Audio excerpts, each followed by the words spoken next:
Hi, village സ്പേസിലേക്ക് എല്ലാവർക്കും സ്വാഗതം. എല്ലാവർക്കും സുഖമല്ലേ? ഇന്നത്തെ നമ്മുടെ ഐറ്റം ഒരു നല്ല അടിപൊളി ഒരു ബീഫ് കറിയാണ്. അതായത് ഇപ്പോൾ രാവിലത്തെ ബ്രേക്ക്ഫാസ്റ്റിന് പൊറോട്ട തൊട്ടുള്ള പലഹാരങ്ങൾക്കും ഊണിനും ഒക്കെ പറ്റിയ നല്ല അടിപൊളി ഒരു ബീഫ് കറി. അത് നമ്മൾ ഉരുളൻകിഴങ്ങൊക്കെ ആണ് ഇതിൻ്റെ അകത്ത്, ഉരുളൻകിഴങ്ങൊക്കെ ഇട്ടാണ് ഇത് ചെയ്യുന്നത്.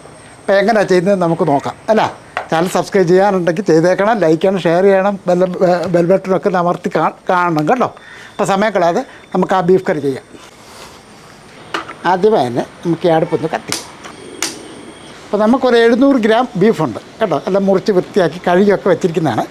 ഇതേപോലെ ഒരു ചെറിയ കുക്കർ അങ്ങോട്ട് അടുപ്പത്തോട്ട് വെക്കുക. അടുപ്പ് കത്തിയതിന് ശേഷം ഈ കുക്കറൊന്ന് ചൂടായതിന് ശേഷം ഒരു ടേബിൾ സ്പൂൺ വെളിച്ചെണ്ണ അങ്ങോട്ട് ഒഴിക്കുക. ഒരളവിന് കാണിച്ചതേ ഉള്ളൂ. അപ്പോൾ എണ്ണ ഒന്ന് ചൂടായതിന് ശേഷം ഒരു ചെറിയ കഷ്ണം കറുവാപ്പട്ട ഇതുപോലെ ചെറുതായിട്ട് പൊടിച്ച് വെച്ചിരിക്കുന്നത്, ഒരു 3-4 ഏലയ്ക്ക, ഒരു 3 ഗ്രാമ്പു. ആ എണ്ണ ചൂടായതിന് ശേഷം ഇതെല്ലാം കൂടെ ആ എണ്ണയ്ക്കകത്തോട്ട് ഇട്ട് കൊടുക്കും. അതിന് ശേഷം ഒന്ന് ഇളക്കി നമ്മൾ ഒരു 10-30 ചെറിയ ഉള്ളി, സവോള ആണെങ്കിൽ സവോള ചേർക്കാം, പക്ഷേ ഞാൻ ചെറിയ ഉള്ളി ഇട്ടാണ് ഇത് ചെയ്യുന്നത്. രണ്ടായിട്ട് മുറിക്കാതാണ് നമ്മളിപ്പം ഇടുന്നത്. അത് അങ്ങോട്ട് ഇട്ട് കൊടുക്കുക. ആ ഉള്ളിയുടെ ഒന്ന് ഇളക്കി കൊടുക്കുക.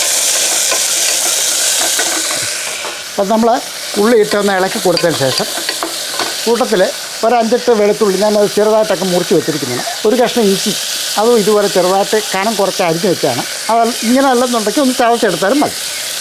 ഞാൻ അതുകൂടെ ഒന്നിട്ട് കൊടുക്കുകയാണ്. കൂട്ടത്തിൽ ഒരു 2 പച്ചമുളക് എരിവിന് ആവശ്യമുണ്ട്, അതുകൂടെ അങ്ങോട്ട് ഇട്ട് കൊടുക്കും. ഇനി ഇതെല്ലാം കൂടെ നല്ലപോലെ ഒന്ന് വളർത്തിയെടുക്കും.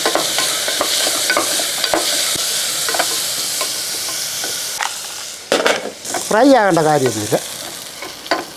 ഇനി നമ്മൾ ഇതിൻ്റെ അകത്തോട്ട് ഞാൻ ഒരു ടേബിൾ സ്പൂൺ കാശ്മീരി മുളക് പൊടി, ഒരു ടേബിൾ സ്പൂൺ മല്ലിപ്പൊടി, 1/2 ടീസ്പൂൺ മഞ്ഞൾപ്പൊടി, ഇതിൻ്റെ അകത്തോട്ട് തന്നെ നമ്മൾ 1/2 ടീസ്പൂൺ കുരുമുളക് പൊടിയും കൂടെ ചേർക്കുകയാണ്.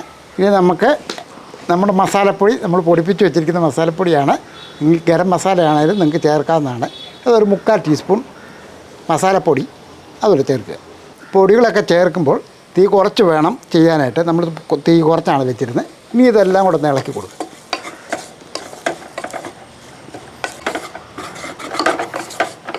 അപ്പോൾ ഈ പൊടികളുടെയൊക്കെ ആ ഒരു പച്ചച്ചവയുണ്ടല്ലോ, അതൊന്ന് മാറണം. അപ്പോൾ ആ ചെറിയ തീയിൽ നമ്മൾ ആ പൊടികളൊക്കെ ഇട്ട് അതിൻ്റെ പച്ചച്ചവയൊന്ന് മാറാനായിട്ട് വെച്ചിരുന്നു. ഇനി നമ്മൾ വൃത്തിയാക്കി വെച്ചിരിക്കുന്ന ബീഫ്, ഇപ്പോൾ നമ്മൾ തന്നെ ഇത് മുറിച്ചെടുത്താണ് കേട്ടോ. പല രീതിയിലങ്ങ് മുറിച്ചെടുത്തതേ ഉള്ളൂ. ഇനി ഇത് അങ്ങോട്ട് ഇട്ട് കൊടുക്കും. ഇതിൻ്റെ അകത്തോട്ട് ഇട്ട് കൊടുത്തിട്ട്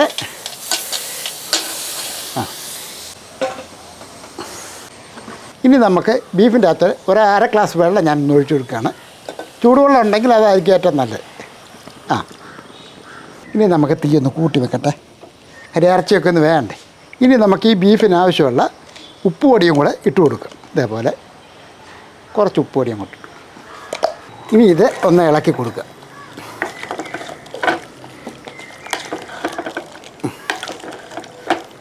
അര ഗ്ലാസ് വെള്ളം നമ്മൾ ഒഴിച്ചിട്ടുള്ളൂ. അത്യാവശ്യം വെള്ളമുണ്ട്. ആ ബീഫ് വേകാനുള്ള വെള്ളമുണ്ട്. ഇതുപോലെ ഒന്ന് അമുക്കി വെച്ച് കൊടുക്കുക. ഇനി നമുക്ക് ഈ ബീഫ് ഒന്ന് വേവിച്ചെടുക്കണം. പിന്നെ ഓരോ സ്ഥലത്തും ഓരോ രീതിക്കുള്ള ബീഫായിരിക്കും. ചിലപ്പോൾ ഇച്ചിരി എളുപ്പമായിരിക്കും, അല്ല ചിലപ്പോൾ മൂത്തായിരിക്കും അല്ലേ. അപ്പോൾ നമുക്കത് കുക്കറിനകത്ത് വെച്ച് കഴിയുമ്പോഴത്തേക്കും നമുക്കറിയാം. അപ്പോൾ അത് ആ വേവ് എങ്ങനെയാണെന്ന് വെച്ചാൽ നമ്മൾ ഓരോരുത്തരാണ് തീരുമാനിക്കേണ്ടത്. ഇതിപ്പോൾ ഒരു 7 വിസിൽ അല്ല ഒരു 8 വിസിൽ അത്രയെങ്കിലും അഴിക്കണം, എന്നാലേ ഇതൊന്ന് വേഗത്തുള്ളൂ.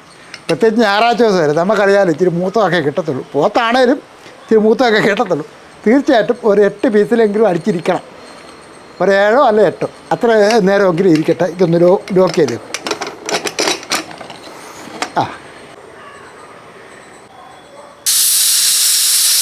7 വിസിൽ വരെ അടിച്ചിട്ടുണ്ട്. ഒരു വിസിലൂടെ ഞാൻ വെക്കുക. കാര്യം എന്താ വെച്ചാൽ ഇറച്ചി നല്ല വേവുള്ളതുകൊണ്ടാണ് 8 വിസിലെങ്കിലും ഇരിക്കേണ്ടതെന്നാണ്. ഇതങ്ങ് നിർത്താം, ഇത് മാറ്റി വെക്കട്ടെ. 8 വിസിൽ അടിച്ചിട്ടുണ്ട്, ഇവിടെ ഇരിക്കട്ടെ. ഈ പ്രഷറൊക്കെ പോയിട്ട് തുറക്കാം. ഇനി നമുക്ക് അടുപ്പൊന്നുകൂടെ കത്തിക്കുകയാണ്. അടുപ്പ് കത്തിയ ശേഷം ഒരു ചീനച്ചട്ടി അങ്ങോട്ട് വെക്കാം. ചീനച്ചട്ടി ചൂടായതിന് ശേഷം ഒരു ടേബിൾ സ്പൂൺ വെളിച്ചെണ്ണ ഇവിടെ ഞാൻ ചേർക്കുകയാണ്. ആ എണ്ണ ഒന്ന് ചൂടായതിന് ശേഷം ഞാൻ ഒരല്പം കടുക് ഇടുകയാണ്. ഇത് താല്പര്യമുള്ളവർക്ക് മാത്രം ഇട്ടാൽ മതി, ഇല്ലാത്തവരും ഇടണ്ട. കറി ആയതുകൊണ്ടാണ് കടുകൊക്കെ ഇടുന്നത്.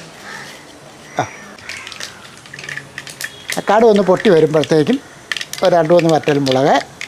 ഇനി ഇതിൻ്റെ അകത്തോട്ട് നമുക്ക് കുറച്ച് തേങ്ങ ഇതുപോലെ ചെറുതായിട്ടൊന്ന് അരിഞ്ഞ് വെച്ചിരിക്കുന്ന ഇത് തേങ്ങാക്കൊത്തിരി ഇട്ട് കൊടുക്കുകയാണ്.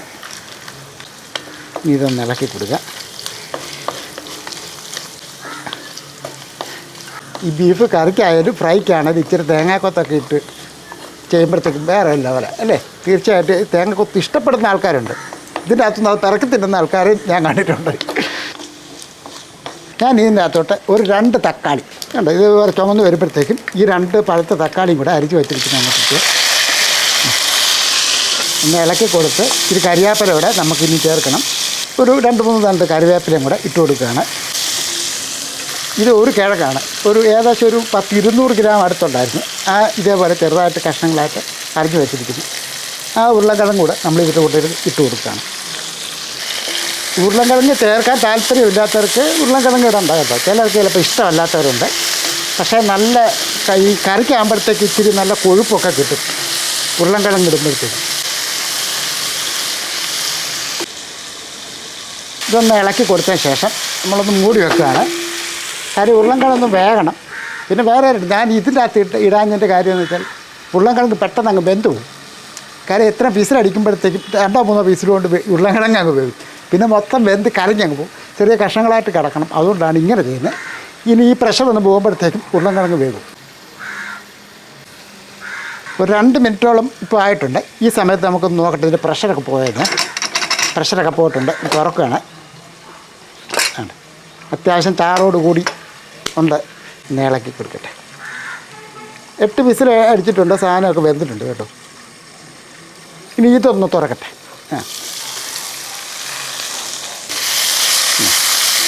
ഒരു 2 മിനിറ്റ് സമയം എടുത്തിട്ടുള്ളൂ. ഇതുകൂടെ അങ്ങോട്ട് വെച്ചു.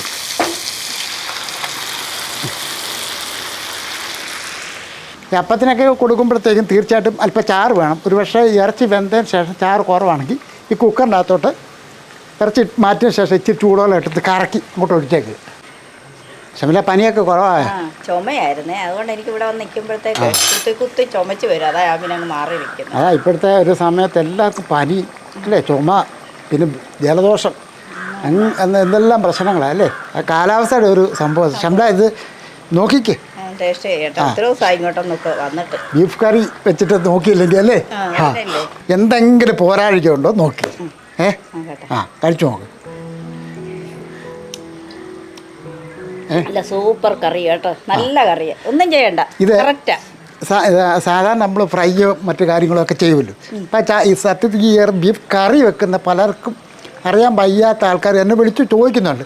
ബീഫ് കറി വെക്കുന്നത് എങ്ങനെയാണെന്ന് വരെ ചോദിക്കുന്ന ആൾക്കാരുണ്ട്. അതുകൊണ്ടാണ് നമ്മളിപ്പോൾ ഇങ്ങനെയൊക്കെ ഒന്ന് കാണിച്ചു തന്നെ. ഇതിപ്പോ നല്ല ടേസ്റ്റ്. നമുക്ക് ഈ വെള്ളയപ്പത്തിനോ പാലപ്പത്തിനോ ഇടിയപ്പത്തിനോ പൊറോട്ടയ്ക്കൊക്കെ വേറെ നെയ്ച്ചോറിന് നെയ്ച്ചോറ് ഏതിന് വേണമെങ്കിലും ഉപയോഗിക്കാൻ പറ്റിയ നല്ല അടിപൊളി ഒരു കറി. ഏതായാലും നമുക്ക് ഇതൊന്ന് ഇളക്കിയ ശേഷം ഒന്ന് മൂടി വെക്കാം അല്ലേ. ഒന്നും ചെയ്യണ്ട. ഇതിൻ്റെ അകത്ത് ഇനി വേറെ ഒരു സാധനം ചേർക്കണ്ട അല്ലേ. അപ്പം എല്ലാ കറികൾക്കെല്ലാം ഇതിൻ്റെതായിട്ടുള്ള സാധനങ്ങളൊക്കെ ചേർത്തു നല്ല ടേസ്റ്റ് തന്നെ ആയിട്ടുണ്ട്. ഒരു 2-3 മിനിറ്റ് കൂടെ ഒന്ന് ഇരിക്കട്ടെ അല്ലേ. അതേ കിടന്ന് ഒന്നുകൂടെ ഒന്ന് റെഡിയാവട്ടെ. 2-3 പാലപ്പം ഇരിപ്പുണ്ട്. ബീഫ് കറി റെഡി ആയിട്ട് എടുക്കാനായിട്ടിരിക്കുക. അപ്പം നമ്മൾ ഏകദേശം ഒരു 2-3 മിനിറ്റോളം ആയിട്ട് അല്ലേ. ഇനി ഇതങ്ങ് നിർത്താം. ഇറച്ചിയും കിഴങ്ങും എല്ലാം വെന്തിട്ടുണ്ട് കേട്ടോ. ഇനി ഇത് ഒന്ന് തുറന്ന് നോക്കാം. ഉണ്ടോ, നല്ല മണമൊക്കെ അടിക്കുന്നുണ്ട് കേട്ടോ. ബീഫ് കറിയല്ലേ, നല്ല പ്രത്യേകിച്ച് ഏത് ചിക്കൻ കറി ആണെങ്കിലും ബീഫ് കറി വെച്ചാലും ഏത് കറി വെച്ചാലും നല്ലതാണ്. നമ്മൾ വേറെ പ്രത്യേകമായിട്ട് ചേർക്കേണ്ട കാര്യമില്ല. ഇതിപ്പോൾ നമ്മൾ ഇതുപോലെ കല്യാണ ഫംഗ്ഷനൊക്കെ തലേന്നൊക്കെ നെയ്ച്ചോറും കാര്യങ്ങളൊക്കെ വെക്കുന്നില്ലേ, അല്ല പൊറോട്ട ഒക്കെ വെക്കും അല്ലേ. അപ്പോൾ അവർക്ക് വേണ്ടി നമ്മൾ ഈ രീതിയിലൊക്കെയാണ് കറിയൊക്കെ വെച്ച് കൊടുക്കുന്നത്. അപ്പം ചിലയിടത്ത് പറയും ഉരുളക്കിഴങ്ങ് ഇട്ട് വേണം കറി വെക്കാൻ, ചിലയിടത്ത് പറയും ഉരുളക്കിഴങ്ങ് വേണ്ട. അപ്പോൾ ഓരോരുത്തരും ഓരോ അഭിപ്രായങ്ങളല്ലേ.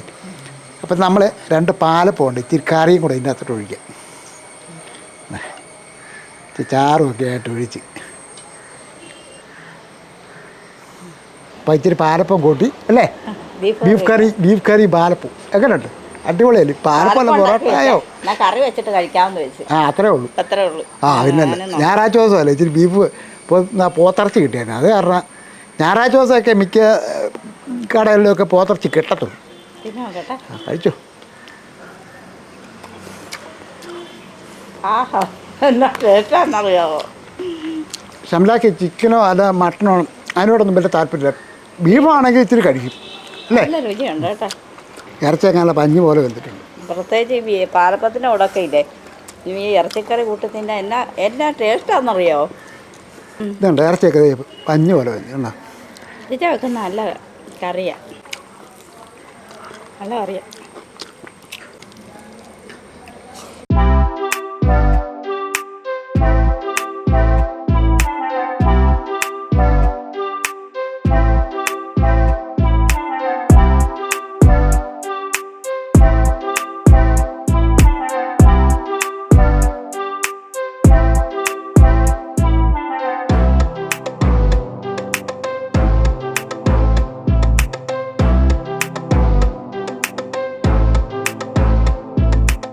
അപ്പം നല്ല ടേസ്റ്റോട് കൂടി തന്നെ നമ്മൾ ബീഫ് കറി വെച്ചിട്ടുണ്ട്. എരിവും കറിയും പാലപ്പവും തിന്ന്. ഇതിപ്പം വലിയ എരിവൊന്നുമില്ല കേട്ടോ. ഈ ഒരു രീതിയിലൊക്കെ ആണെങ്കിൽ തീർച്ചയായിട്ടും കുട്ടികൾക്കും ഒക്കെ കൊടുക്കാം. അപ്പം നമ്മൾ ബീഫ് കറിക്കൊക്കെ ചെയ്യുമ്പോഴത്തേക്ക് എരിവൊക്കെ പാകത്തിന് നോക്കിയിട്ട് വേണം. കുട്ടികളൊക്കെ ഉള്ള വീടാണെങ്കിൽ തീർച്ചയായിട്ടും അവർ കഴിക്കത്തില്ല. അപ്പോൾ അതുകൂടെ നോക്കി വേണം നമുക്ക് ആ എരിവൊക്കെ ചേർക്കാനായിട്ട്. ഇതിപ്പോൾ കറക്റ്റ് പാകത്തിനുണ്ട് കേട്ടോ. നല്ല അടിപൊളിയായിട്ട് ആ ബീഫ് കറി ചെയ്തിട്ടുണ്ട്. ഇനി ഒരു കാര്യം കൂടെ പറഞ്ഞു നിർത്താം. എന്താ ഷംല? നമ്മുടെ ചാനൽ സബ്സ്ക്രൈബ് ചെയ്യണം അല്ലേ? ലൈക്ക് ചെയ്യണം. കൂട്ടത്തിൽ ആ ബെൽ ബട്ടൺ മറക്കാതെ അമർത്തിയേക്കണം കേട്ടോ. വേറൊരു വീഡിയോ ആയിട്ട് നമുക്ക് പെട്ടെന്ന് വരാം. ബൈ.